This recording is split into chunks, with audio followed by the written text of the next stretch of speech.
পরিষদের পক্ষ থেকে আমরা কমলপুরে জনগণের স্বার্থে আমরা একটা ডেপুটেশন প্রদান করেছি। কমলপুর থেকে দিন দিন যেভাবে আমাদের জনগণ চলে যাচ্ছে, একমাত্র আমপাশা ডিস্ট্রিক্ট হওয়ার পরিপ্রেক্ষিতে আমপাশাতে জেলা হাসপাতাল চলে গেছে, রেল বন্ধ হয়ে গেছে, রেলের কোনো যোগাযোগ আমাদের এখানে নেই, বিমানবন্দর বন্ধ।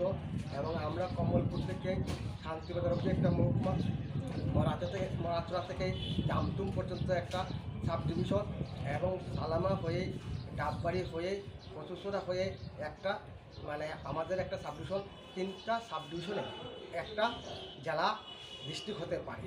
তাই আমরা মুখ্যমন্ত্রীর নিকট যাতে আমাদের এই দাবি কমলপুরবাসীর স্বার্থে যায়, তার জন্য আমরা একজনের কাছে একটা ডেপুটেশন প্রদান করেছি।